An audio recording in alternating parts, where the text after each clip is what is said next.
아이들이 놀이하는 여러 장난감들 중에 퍼즐이 있습니다. 그 가운데 불규칙한 모양 조각으로 나누어진 그림을 원래의 그림대로 맞추어가는 퍼즐을 직소 퍼즐이라고 합니다. 저도 가끔씩 아무 생각 없이 어딘가에 집중하고 싶을 때, 때로는 좀 다른 생각 좀 안 하고 싶을 때, 몇백 조각짜리는 좀 심심하고요, 1000조각짜리 이 퍼즐을 사다가 그림을 맞출 때가 있습니다. 우리 교회 본당 1층 카페 새가족실 옆에 벽면에 가면 거기에 최후의 만찬 액자가 하나 걸려 있는데, 가까이 가서 보시면 이 그림도 퍼즐이라는 것을 아시게 될 겁니다. 누가 맞췄을까요? 제가 맞춘 겁니다. 어떤 분들은 그러시더라고요. 참 할 일도 없다. 할 일이 없어서가 아니고요, 할 일이 너무 많아서 머리를 좀 식히려고 그 일을 했습니다. 살다 보면 그러면서 시간을 보내고 싶을 때가 있더라고요. 염려하지는 마십시오. 매번 그러고 사는 게 아니라 몇십 년에 하나 할까 말까 한 작품이니까 여러분 염려 안 하셔도 괜찮습니다. 그런데 이 퍼즐을 맞추면서 제가 배운 것이 있습니다. 아무리 많은 조각이 있어도, 또 아무리 그 모양이 비슷해 보여도 단 하나의 조각만이 채울 수 있는 빈자리가 있습니다. 오늘 이 설교가 끝날 때까지 여러분은 이 말을 잊어버리면 안 됩니다. 이게 결론부에 다시 등장을 하거든요. 아무리 비슷해 보여도 그 자리에 맞는 조각은 따로 있다. 비슷하다고 억지로 끼워 맞추면 나중에 보면 어디선가 또 비는 자리가 생기고 그림은 흐트러져 버리고 만다라는 겁니다. 자, 여러분 이 말을 기억하면서 저는 박진영이라는 가수에 대한 이야기를 여러분에게 좀 드리고 싶습니다. 여러분 박진영이라는 가수 알고 계십니까? 제가 자기 관리에 대한 어떤 강의를 할 기회가 있으면 저는 이 박진영이라는 가수를 자주 언급합니다. 제가 장담컨대 어쩌면 여기 있는 분들 중에 그 어떤 분들보다도 자기 관리에 철저한 사람이 저는 이 사람이라고 알고 있습니다. 그런 젊어서부터 남다른 노력의 결과로 이른 나이에 큰 성과를 이룬 인생을 살아가고 있습니다. 일개 무명의 댄서로 출발을 해서 가수가 되고, 나중에는 작곡자가 되고, 이제는 엔터테인먼트 회사를 운영하는 경영자에 이르기까지 이 사람은 대단한 인생의 성장과 성공을 경험하고 있습니다. 그런데 요즘 이 가수가 방송에 나와서 하는 말들과 이 사람이 요즘 새롭게 내놓은 신곡들을 보면 뭔가 심상치 않습니다.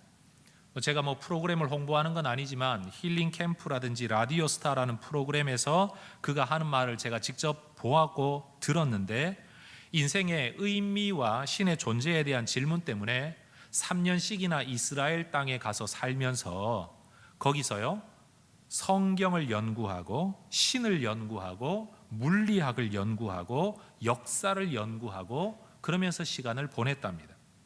그리고 그 과정 속에 만들어진 노래들을 가지고 하나의 음반을 만들었는데, 그 가운데 있는 몇 개의 곡들은 목사인 제가 들어도 보통 곡이 아니에요. 무슨 가스펠송 같아요. 가사들을 제가 잠깐 읽어 드려 볼까요? 갤럭시를 똑바로 쓰려면 삼성에게 물어보고, 아이폰을 똑바로 쓰려면 애플에게 물어보듯이 인생을 똑바로 살려면 인간 만든 사람을 찾아, 세상을 똑바로 살려면 세상 만든 사람을 찾아 물어보는 게 당연한 이치인데, 그동안 내가 뭘 안다고 떠들어댔는지 부끄러워. 기나긴 역사에 한 점도 안 되는 내가, 이 넓은 우주에 한 먼지도 안 되는 내가 이 모든 걸 만든 사람에게 찾아가 물어보지도 않고 내 조그만 뇌로 선과 악, 정의와 불의를 단정하고 큰 소리로 떠든다는 게 얼마나 교만한 일인지, 내 자신을 믿고 살다가 얼마나 초라해질는지 지금이라도 알아서 정말 다행이야. 믿어지지는 않아도 알아서 정말 다행이야. 이게 노래 가사예요. 또 다른 노래 가사 읽어드려 볼까요? 먹고 먹어도 왜 계속 배가 고프지? 난 놀 만큼 놀아봤어. 벌 만큼 벌어봤어. 즐길 만큼 즐겨봤어. 그러나 결국엔 또 허전했어. 언제나 그때뿐이었어. 꺼지지 않을 음식으로 나를 배불려줘. 근데 가져도 왜 계속 배가 고프지? 내가 어디로 가는지 알면서 내딛는 힘찬 발걸음으로 살고 싶다. 여러분, 지금 이 가수가 어떤 마음으로 무엇을 노래하고 있는 걸까요? 우리는 이 사람처럼만 되어도 인생은 성공이다라고 생각들을 합니다. 이 사람의 명예, 이 사람의 실력, 전문성, 이 사람이 번 돈, 이 사람이 누리고 있는 삶의 환경 말입니다. 그런데 우리가 꿈꾸고 그렇게 허리띠를 졸라매고 달려가고 싶은 그 자리에 이르러 있는 이 사람이 채워지지 않는 갈증, 채워지지 않는 배고픔을 지금 노래하고 있는 겁니다. 여러분, 이 사람이 신체적으로 건강하지 않아서가 아닙니다. 이 사람은 지금 40대 중반을 들어서는 나이인데 여러분, 말 그대로 초콜릿 복근을 가지고 있는 사람이에요. 이 사람은 절대로 자기 몸에 나쁜 음식은 먹지 않는 사람입니다. 아침부터 단백질을 챙겨 먹고요, 야채를 챙겨 먹고요, 절대로 나쁜 것들을 하지 않는 사람이에요. 이 사람이 그렇다고 머리에 든 게 없을까요? 이 사람의 독서량이 엄청납니다. 그러면 여러분, 이 사람이 자기가 하는 일에 실패해서 세상으로부터 버림받고 짓밟혀서 야, 정말 세상은 정말 전쟁터구나 그러면서 하나님께로 피난처 삼아 들어오려고 하는 게 아닙니다. 지금 이 사람은 자기 인생의 전성기를 구가하고 있습니다. 경제적으로, 문화적으로 그가 먹고 살기 힘들어서 이 노래를 부르는 것도 아닙니다. 그의 노래 그대로요, 놀 만큼 다 놀아보고 벌 만큼 충분히 벌어보고 가질 만큼 가져도 채워지지 않는 그 무엇이 있더라라는 겁니다. 혹시 이 자리에 계신 여러분들 중에 제가 알기에는 놀 만큼 놀아봤어 할 분은 없으신 것 같아요. 벌 만큼 벌어봤다라고 말할 분도 이 자리에는 없으신 것 같아요. 가질 만큼 가져봤다고 말할 분도 제가 볼 때는 없어요. 우리 교인들 중에 제가 인정할 만한 부자도 아무도 없거든요. 근데 여러분, 그렇게 했던 분들조차도 심지어 이 사람이 노래하듯이 채울 수 없는 그 무엇이 있다. 여러분, 우리나라에서 지성인의 대표라고 말하면 일컬어질 만한 인물 중에 한 분이 이어령이라는 전 장관입니다. 여러분, 그는 우물을 파는 사람이라는 책에서 이런 글을 썼습니다. 그가 예수를 믿고 난 다음에 쓴 글이에요. 그 나이에 뭐가 답답해서 세례 받는 거냐라고 묻는 질문에 이렇게 이야기한다.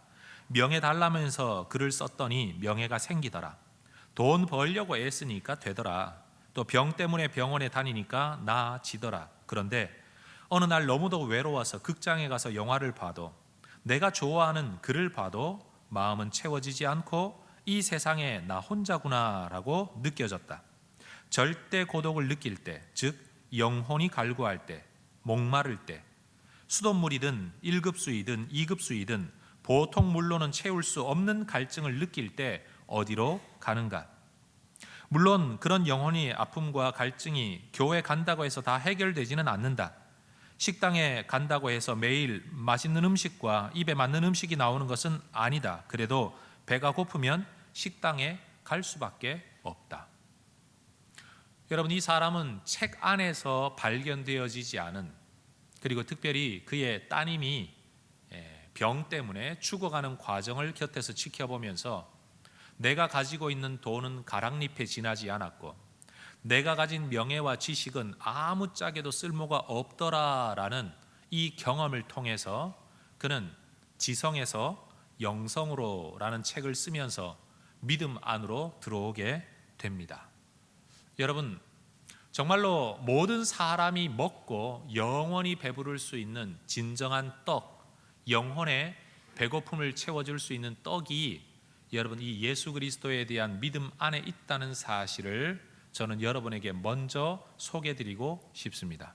혹시 오늘 이 교회 처음 나온 분들이 계시다면 아마 여러분도 이 박진영과 같은 노래를 부를지 몰라요.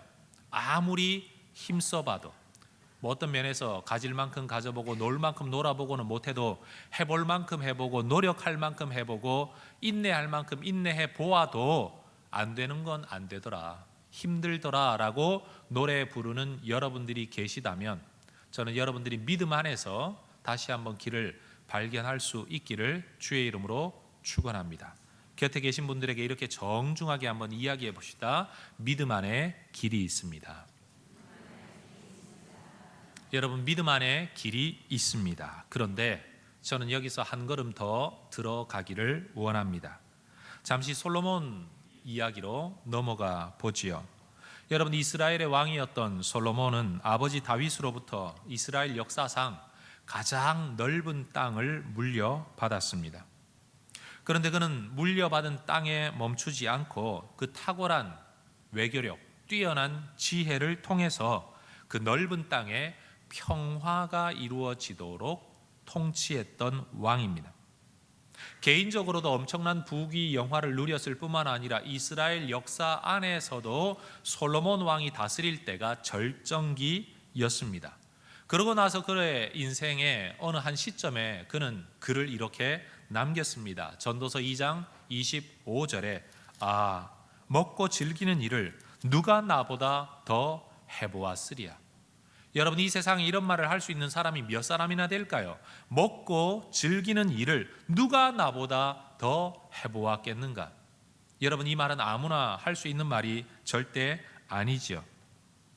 여러분, 번성한 국가의 최대 영화기를, 번영기를 누렸던 솔로몬의 인생도 결국 먹고 마시는 일, 누리는 일에 누가 나보다 더 해보았겠느냐라고 말하는 이 사람도, 다시 말해 놀 만큼 놀아보고 벌 만큼 벌어보고 가질 만큼 가져보았던 솔로몬도 사실은요, 박진영 아저씨가 이 노래를 부르기 이전에 똑같은 노래를 이미 몇천 년 전에 불렀다는 사실이에요. 여러분, 전도서 2장의 말씀을 여러분과 함께 같이 읽어보면 좋겠는데, 이해를 돕기 위해서 초등학생들 수준에서도 이해할 수 있는 번역본인 쉬운 성경이라는 번역본으로 여러분과 한 절씩 한번 바꾸어 읽어보겠습니다. 전도서 2장 1절에서 12절까지 화면을 보면서 교독하겠습니다. 나는 스스로 말하였다. 이제 내가 시험적으로 마음껏 즐기리니 쾌락이 무엇인지 알아보자. 그러나 그건 역시 허무한 일일 뿐이었다. 내가 웃음을 생각해보니 그것도 미친 짓이었다.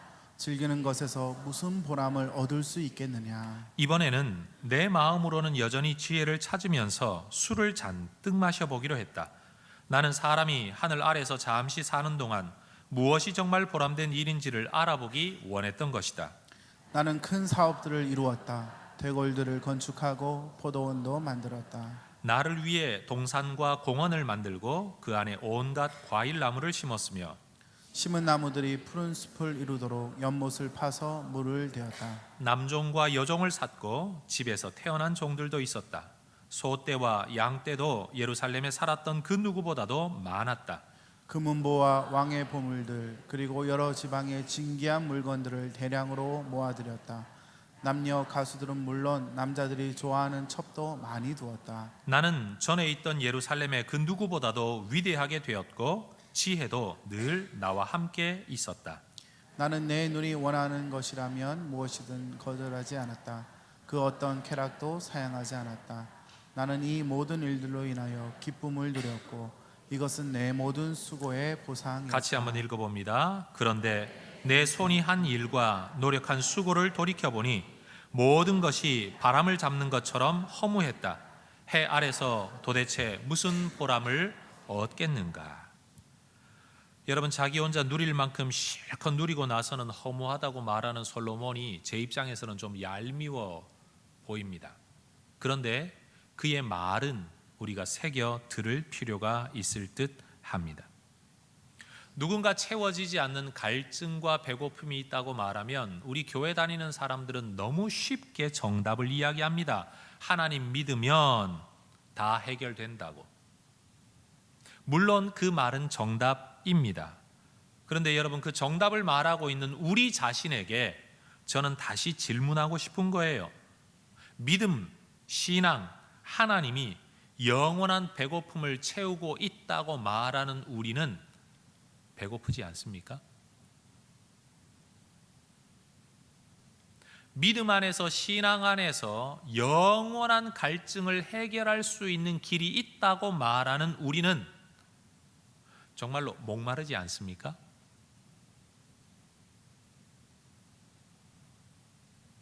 인생이 허무하다고 이야기하는 솔로몬이 하나님을 섬기며 예배하며 심지어 성전을 건축한 사람이었다는 사실을 우리는 너무 쉽게 잊어버립니다.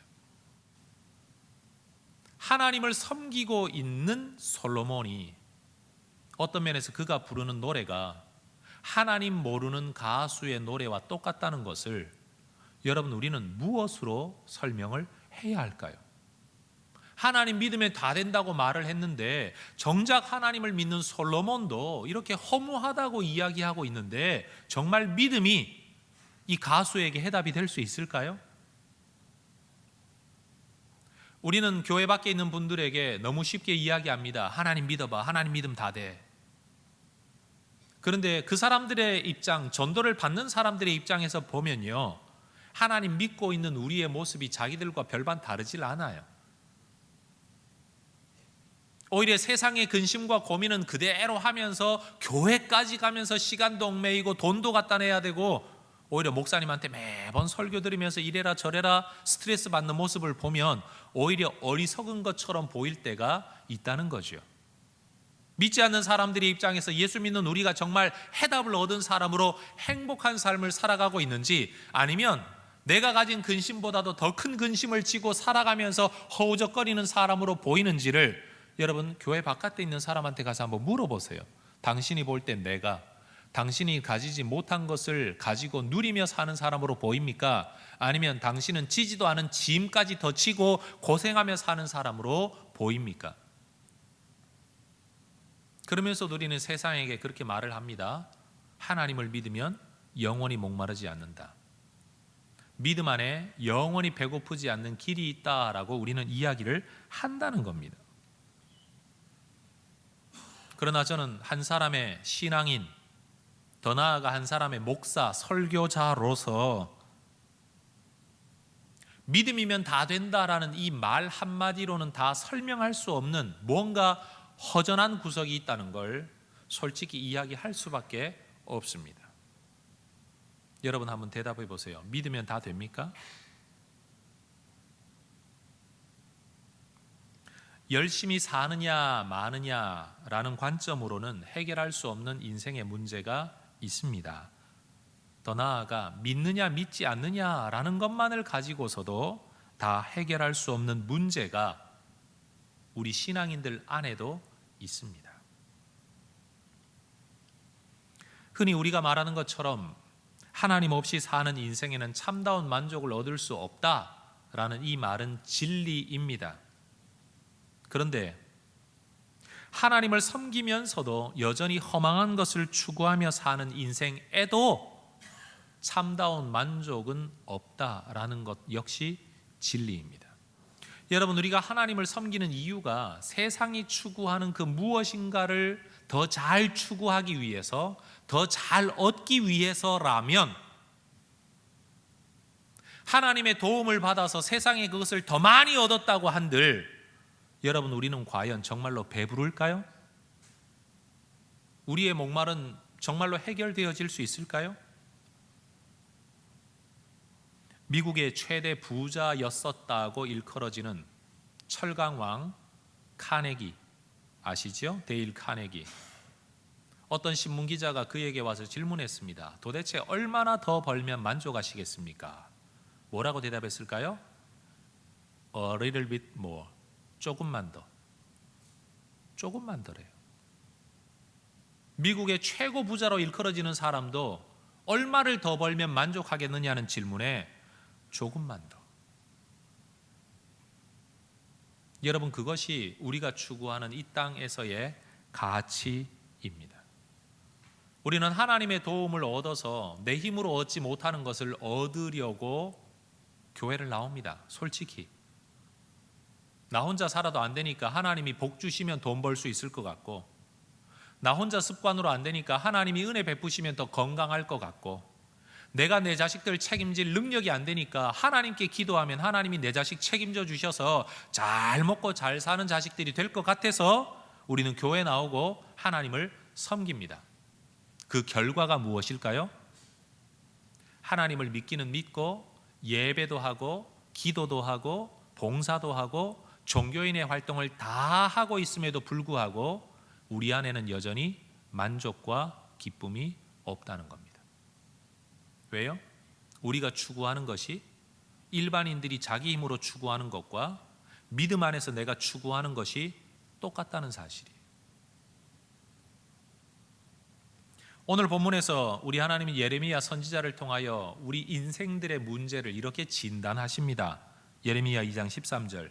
내 백성이 두 가지 악한 상황 속에 빠져 있다. 그게 뭐냐? 첫 번째는 생수의 근원이 되는 나를 버리는 것이다. 두 번째는 웅덩이를 파고 있는데 이 웅덩이가 물을 가두지 못하는 터진 웅덩이라는 사실입니다. 여러분에게는 이 말씀이 어떻게 들리십니까? 여러분, 사실은 하나님을 떠난 인생은요, 하나님으로만 채워질 수 있는 그 무엇인가를 채우기 위하여 애쓰고 노력합니다. 근데 문제는 절대로 채워지지 않는다는 것이 문제입니다. 인생의 가치가 열심히 사는 데 있느냐? 저는 그렇게 동의할 수 없습니다. 사기치는 사람들도 열심히 삽니다. 나쁜 짓 하는 사람들도 열심히 합니다. 열심이라는 것은 최고의 가치가 될 수 없습니다. 뿐만 아니라 여러분, 열심히 산다고 모든 일이 올바르거나 잘 되는 것은 아닙니다. 나무에 올라가서 물고기를 구한다라는 사자성어 혹시 알고 계십니까? 연목구어라는 말입니다. 여러분, 열심히 나무에 오르면 거기에서 물고기를 얻을 수 있을까요? 이 말이 좀 더 풀어져서 아이들에게는 속담으로 이렇게 전해지고 있습니다. 우물에 가서 숭늉을 구한다. 있을 수 없는 것을 엉뚱한 자리에 가서 아무리 간절하게 눈물을 흘리며 밤을 꼬박 세워 기도하며 아니면 노력하며 구한다고 한들 여러분, 이게 이루어질 수 있을까요? 하나님이 보시기에 우리 인생이 어떤 모습으로 살아가고 있느냐? 해갈을 얻기 위하여, 이 목마름을 채우기 위하여 물을 구하기는 구하는데 정작 생수의 근원은 포기해버리고 또 그 물 언젠가 어디선가 내게 주어지겠지라고 꿈을 꾸면서 웅덩이를 만들든지 그릇을 만들고는 있는데 이 그릇이 깨진 그릇이요 터진 웅덩이라 채울 수가 없다는 거예요. 여러분, 우리의 삶은 지금 살아가는 것처럼 열심히, 좀 더 열심히 살아가면 우리가 원하는 만족을 얻을 수 있을까요? 여러분에게 한번 스스로 질문해 보십시오. 내가 지금 살아가고 있는 이 삶의 방향성으로 지금 내가 노력하는 것보다 배나 더 노력하고 내 힘으로 되어지지 아니하는 것을 누군가가 도와준다면 여러분, 내 삶은 참다운 만족을 얻을 수 있을까요? 진정한 기쁨이 우리에게 있을까요? 저는 지금 교회 밖에 있는 사람을 두고 말하는 게 아닙니다. 예배를 드리고 있는 우리 스스로에게 질문하고 있는 겁니다. 하나님 안에 있다고 말하고 성경을 믿는다고 말하고 예수를 믿는다고 말하는 우리가 과연 하나님의 은혜로 좀 더 많은 것들을 이루고 좀 더 많은 것들을 얻게 된다면 우리는 정말로 하나님 앞에 만족할 수 있을까? 하나님 밖에서 가질 만큼, 놀 만큼, 누릴 만큼 다 누리고 가지고 즐겼다고 말하는 사람도 허무함에 이르게 되는 것처럼 사실은 오늘날 교회 안에 있으면서도 죽을 때까지 허무함을 추구하는 사람들이 있다는 것, 이게 우리 하나님께서 말씀하고 계신 것이에요. 여러분, 예레미야의 이 말씀이 이방인과 불신자들에게 한 말씀입니까? 아니면 유대인들에게, 하나님을 믿고 예배하고 있는 유대인들에게 한 말씀입니까? 우린 이 말씀을 새겨 들어야 합니다. 마치 나는 안전지대에 들어와 있는 사람이고 이 자리에 들어오지 못한 세상 사람들이 이 말을 들어야 된다고 우리는 착각하고 있지만 사실 이 말씀은 믿음 안에 들어오고 하나님 안에 들어오고 신앙생활하고 있다라고 말하는 사람들이 들어야 할 하나님의 말씀이라는 겁니다. 우리는 예수님을 믿고 있습니다. 하나님께로 가는 유일한 길이신 예수 그리스도, 길이요 진리요 생명이시라고 우리는 예수를 믿습니다. 그 예수님이 내 죄를 대신해서 죽으셨기 때문에 그분은 우리의 구원의 길을 열어주신 구세주이십니다. 그리고 그분은 우리가 예수를 믿고 죄 사함을 받아 하나님 안에서 다시 살아날 것을, 영원히 살아날 것을 먼저 보여주신 부활의 첫 열매로서의 부활주가 되십니다. 그리고 그분은 부활하신 그 몸을 그대로 세상 마지막 날 이 땅에 오시는 재림주가 되실 겁니다. 그리고 그 재림주는 한쪽에는 생명책을, 한쪽에는 행위책을 앞에 놓고 이 세상 모든 인류를 심판할 심판주가 되실 것입니다. 그리고 그분은 영원히 통치할 천국에서 만군의 주로 즉위하게 되실 것입니다. 그 예수님을 이 땅에 사는 동안 우리는 내 인생의 주인으로 모시고 살아야 하는 겁니다. 여러분, 이 모든 믿음이 온전한 믿음이에요. 이 가운데 뭐 하나가 빠지더라도 우리는 예수를 제대로 믿는 게 아니라는 겁니다. 여러분, 예수님은 친히 이 믿음에 관하여 이런 말씀을 남기셨습니다. 요한복음 6장 35절에서 예수께서 이르시되 나는 생명의 떡이니 내게 오는 자는 결코 줄이지 아니할 터이요 나를 믿는 자는 영원히 목마르지 아니하리라. 분명 예수님은 말씀하셨어요. 나는 생명의 떡이다. 내게 오는 자는 결코 줄이지 아니할 것이다. 나를 믿는 자는 영원히 목마르지 아니할 것이다. 줄이지도 아니하고 목마르지도 아니할 것이다. 내게 오는 자, 나를 믿는 자. 그런데 우리는 예수님께 왔다라고 고백하고 있고 예수를 믿는다고 말하고 있어요. 그러면 우리는 이 결과가 나타나야 되죠. 나는 정말 영원히 목마르지도 배고프지도 아니한가? 만약 그렇지 않다면 우리는 다시 근원으로 올라가 내 믿음이 진짜인가를 질문할 수밖에 없다는 거죠. 요한복음 4장 14절에서도 예수님 말씀하셨습니다. 내가 주는 물을 마시는 자는 영원히 목마르지 아니하리니 내가 주는 물은 그 속에서 영생하도록 솟아나는 샘물이 되리라.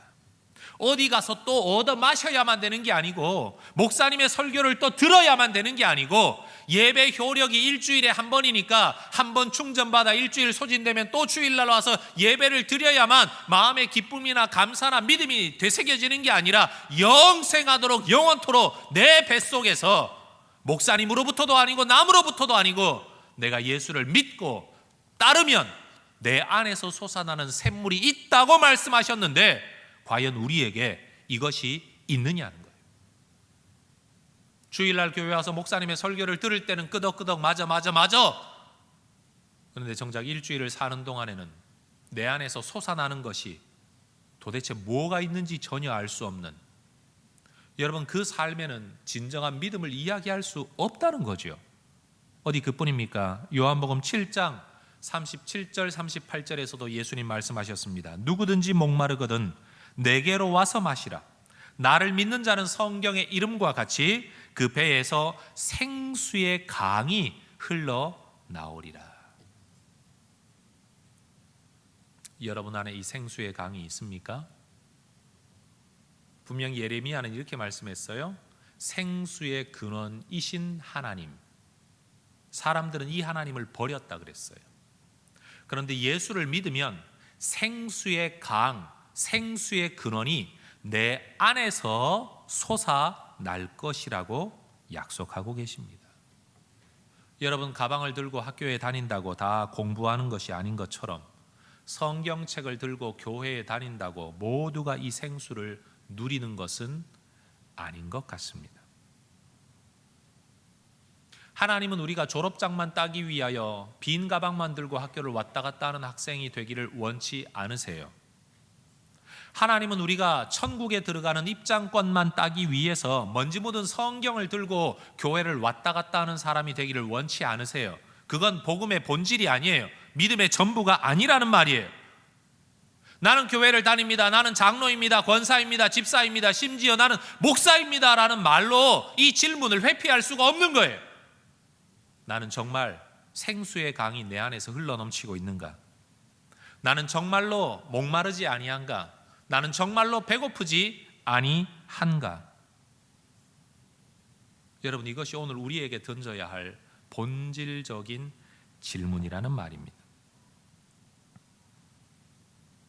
성도 여러분, 우리는 지금 무엇을 추구하며 살아가고 있을까요?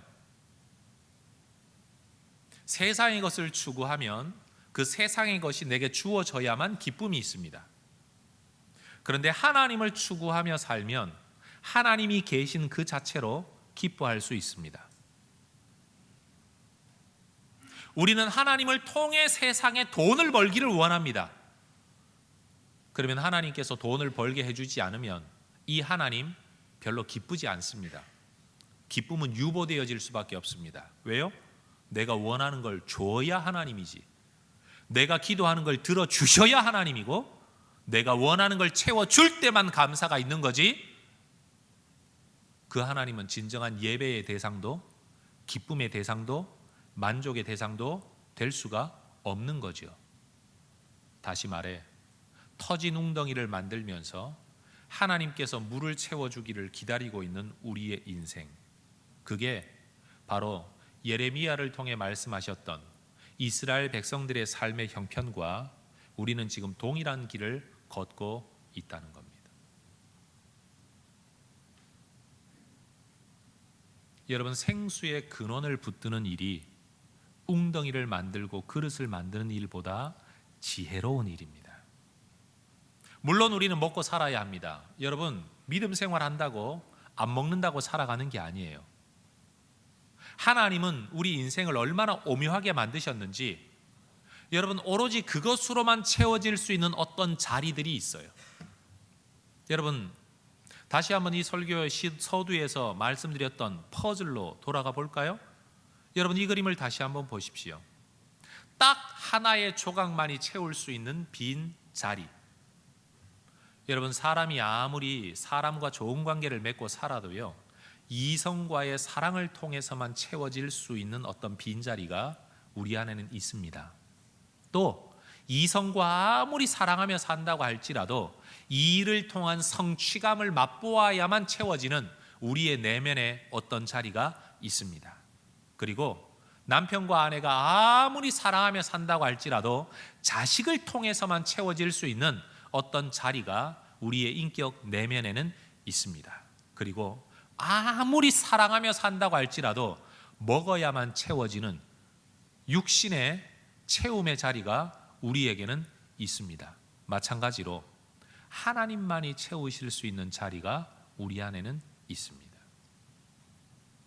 비슷비슷한 것을 여러분 여기에다 저기에다 갖다 맞춘다고 만족되어지지 않는, 그림이 완성되어지지 않는 것이 우리의 인생이라는 겁니다.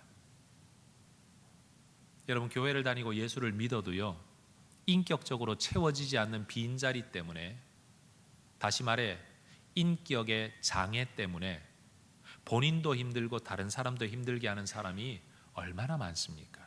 그건 예수 믿는다고 해결되는 문제가 아니에요. 인격의 고침이 일어나야만 해결이 되는 거지, 인격이 왜곡되어져 있는 사람이 하나님만 믿는다고 해서 갑자기 모든 관계가 천국처럼 변하는 것은 아니라는 겁니다. 솔직히 그러지 않아요, 여러분? 오히려 같은 교회를 다니면서 저 사람의 인격 때문에 믿음이 아니라, 저 사람의 믿음이 아니라 저 사람의 인격 때문에 상처를 받는 일이 얼마나 많습니까? 그러니 여러분, 오늘 우리는 이걸 생각을 해야 돼요. 하나님, 나는 과연 무엇으로 채워져야 할까요?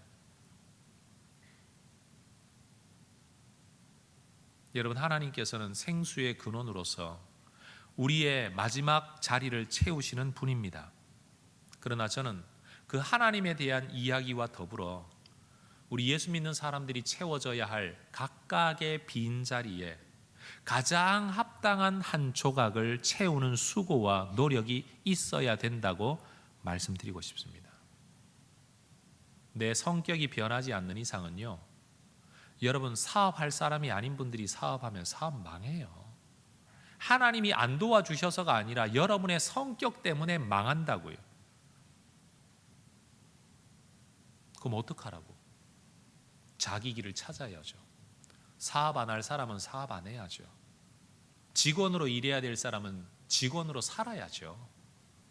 그래서 우리 자녀들에게도 무조건 좋은 자리를 가라고 말할 게 아니라 얘의 인격 속에, 얘의 성향 속에, 얘의 가지고 있는 재능 속에 가장 적당한 자리가 어딘지를 알고 그런 진로, 그런 삶을 살아갈 수 있도록 도와주는 것이 부모의 책임이라는 거예요. 하루아침에 한 번의 믿음으로 모든 문제가 해결되어질 수 없는 게 인생의 복합적인 문제라는 거지요. 그저 예수 한번 믿고 헌금 몇 푼 내는 것으로 인생의 모든 문제를 해결받기를 원한다면 여러분은 길을 잘못 선택하신 거예요. 그리고 그런 길은 이 세상에 없어요. 사람들은 있다고 말하겠지만, 종교로 사람을 현혹하는 사람들은 그게 목사가 되었든 누가 되었든지 그렇게 현혹을 하겠지만, 여러분 그런 길은 없어요. 다시 한번 우리는 말씀 안으로 돌아가야 합니다.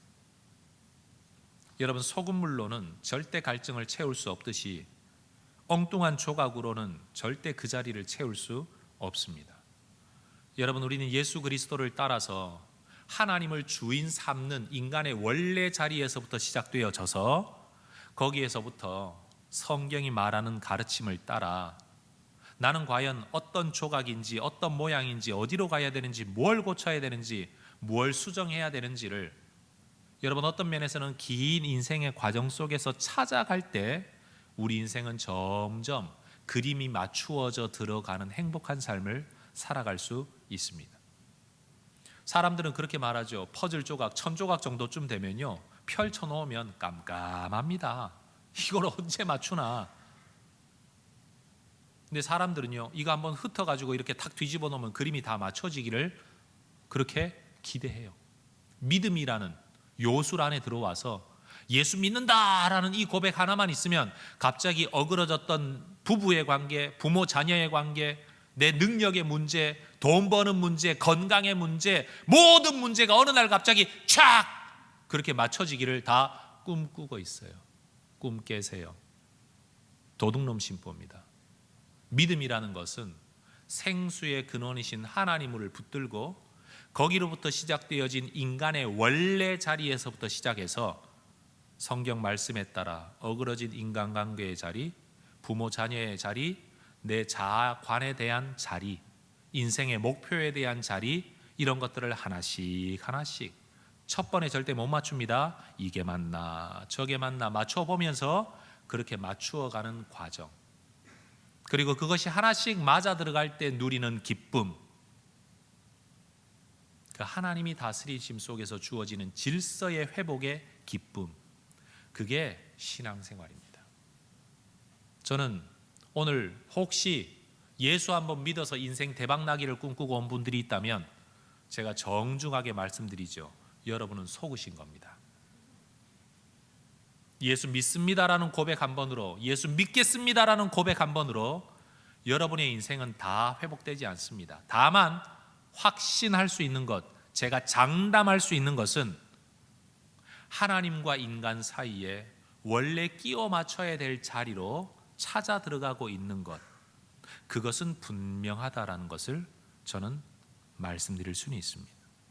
그리고 그 조각부터 시작되어지면 인생은 풀려갑니다. 제가 팁을 드릴게요. 여러분 1000조각짜리 그림을 맞출 때 제일 먼저 맞추는 게 뭔 줄 아십니까? 삐뚤삐뚤한 중간에 있는 게 아니고요, 한쪽 면이 매끈한 테두리부터 맞춰 들어가는 겁니다. 이 테두리를 맞추고 나서야 비로소 그 옆에서 하나씩 하나씩 맞춰 들어갈 수 있는 것, 그게 퍼즐을 맞춰가는 지혜입니다. 전 오늘 여러분이 인생의 마지막 근원, 생수의 근원이신 하나님으로부터 이 퍼즐부터 맞춰 들어가시기를 주의 이름으로 권면을 드립니다. 그거 몇 개 맞춘다고 갑자기 인생이 다 풀려지진 않아요. 그러나 이거부터 맞춰야 나머지 인생의 문제가 풀려 들어갈 수 있습니다. 오늘 저는 여러분에게 이렇게 말씀드리고 싶습니다. 무언가 한탕으로 모든 인생의 문제를 해결할 수는 없다. 그리고 진정한 갈급함과 배고픔은 한 번에 채워지는 게 아니다. 그리고 하나님만이 채우실 수 있는 것을 세상에서 아무리 노력한다고 얻어질 수는 없는 거다. 그래서 인간이 서야 할 첫 자리부터 시작되어져서 하나님의 말씀에 따라 하나씩 맞추어 들어갈 때 언젠가 우리의 삶에 질서가 만들어지고 삶의 길이 보여지고 어떻게 살아야 되는지, 뭘 바라보고 살아야 되는지 우리는 깨달을 수 있게 될 것이다. 한 번의 믿음으로 해결되지 않습니다. 이 말은 교회를 수십 년 다녔어도 아직도 가장자리를 맞추지 못한 사람들, 그러나 열심으로 뭔가는 하고 있지만 이 조각과 저 조각 기껏 두세 조각을 들고 아직도 씨름하는 수십 년 된 교인들이 있을 수 있다는 것. 그러나 이제 막 교회를 다녔음에도 불구하고 생수의 근원을 붙들고 가장자리를 붙들고 하나씩 맞춰 들어가는 사람은 거기에서만 주어지는 만족과 기쁨을 누리며 살아가고 있을 거라는 걸 저는 말씀드릴 수 있습니다. 이제 막 예수를 믿은 사람에게는 기쁨이 있는데, 하나님 때문에 수십 년 교회를 다녔는데도 아직도 기쁨이 없는 사람 있을 수 있습니다. 여러분은 지금 어느 자리에 서 계십니까? 분명 예수님은 약속하셨습니다. 내게로 오면, 나를 믿으면 영원히 배고프지 아니하고 목마르지 아니하리라. 그러면서 말씀하시기를, 마지막 결론 구절입니다. 요한복음 15장 5절에서 나는 포도나무요 너희는 가지라. 그가 내 안에 내가 그 안에 있으면 사람이 열매를 많이 맺나니 나를 떠나서는 너희가 아무것도 할 수 없습니다. 생수의 근원을 떠나서는 절대로 만족할 수가 없습니다. 그러나 생수의 근원을 붙든다고 할지라도 그가 내 안에, 내가 그 안에, 이 믿음의 본질을 추구하지 않는 이상은 우리는 종교인으로 전락하고 말 겁니다. 여러분, 종교인 되지 마시고 신앙인 되시기를 주의 이름으로 축원합니다. 종교적으로 열심 있는 사람 되지 마시고 하나님으로 기뻐하고 만족하는 진짜 예수쟁이들 되시기를 주의 이름으로 축원합니다. 기도하겠습니다.